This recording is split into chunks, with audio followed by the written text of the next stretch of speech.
नए कृषि कानून पर सरकार और किसानों के बीच खींचतान जारी है। वहीं सियासी पार्टियों में भी घमासान हो रहा है।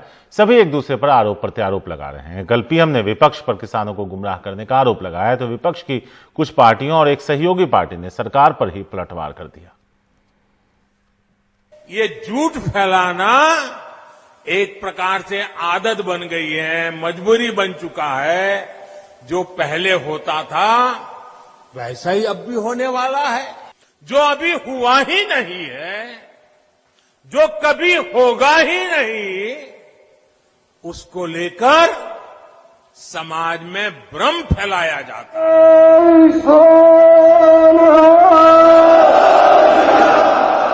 वाराणसी में प्रधानमंत्री के भाषण का बड़ा हिस्सा दिल्ली में धरना दे रहे किसानों पर रहा।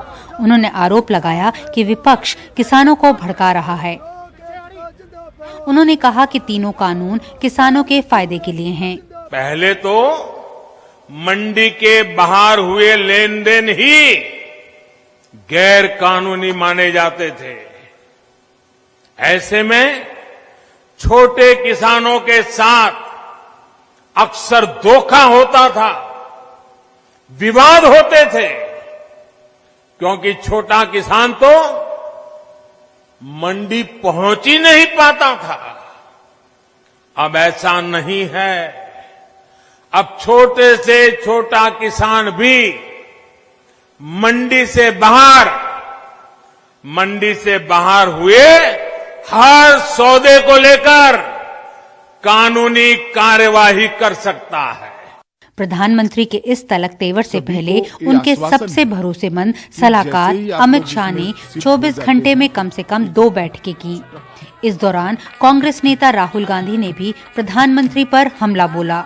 ये कानून नरेंद्र मोदी के 2-3 मित्रों के लिए है।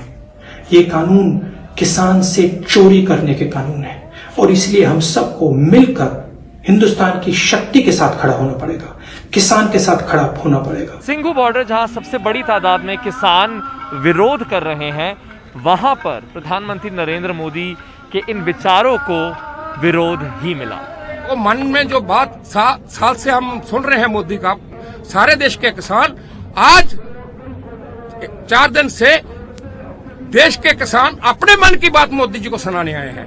तो हमने जो मोदी जी को बोला है कि किसानों के मन की बात सुनो, वरना आपको बहुत महंगा पड़ेगा और इसका जो सबक आपको मिलेगा, आप और आपकी पार्टी और ये रूलिंग पार्टी और भारत सरकार को हमेशा हमेशा याद रहेगा। मैं उम्मीद करता हूं कि जल्द से जल्द केंद्र सरकार किसानों की सभी मांगों पे गौर करेगी, उनकी मांगे मानेगी और उनके दुख दूर करेगी। उधर बीजेपी के आईटी सेल के प्रमुख ने दिल्ली सरकार पर सवाल खड़े किए और आरोप लगाया कि खालिस्तानी और माओवादी प्रदर्शनकारियों को भड़का रहे हैं।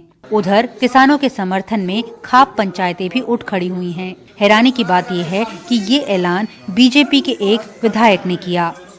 सरकार को भी हम तमाम खापों की तरफ से ये कहेंगे, अपनी तरफ से दबाव लगा सकते हैं, या बड़ी जायज बात है कि हमारे किसानों को घाटा मिलना चाहिए और इसके ऊपर पुनर्विचार करना चाहिए। राजस्थान में राष्ट्रीय लोकतांत्रिक पार्टी कह रही है कि अगर किसान बिल वापस ना हुए तो वो बीजेपी से समर्थन वापस ले सकती है।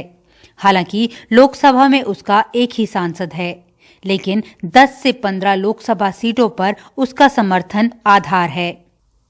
हनुमान बेनीवाल ने अमित शाह को चिट्ठी भी लिखी है कि अगर इस काले कानून को वापस नहीं लिया गया तो एनडीए को समर्थन दे या नहीं दे, जारी रखे, इस पर पुनर्विचार पार्टी करेगी और हम किसानों के साथ हैं। और किसी तरह की बेहूदगी अगर सरकार ने किसानों के साथ की तो पूरे देश का किसान सड़कों पर होगा और दिल्ली को चारों तरफ से घेर लेंगे। तनाव और बढ़ने के अंदेशे से केंद्र सरकार ने दिल्ली पुलिस को कहा है कि वो राजधानी की सरहदों पर अपनी तैनाती बढ़ाए।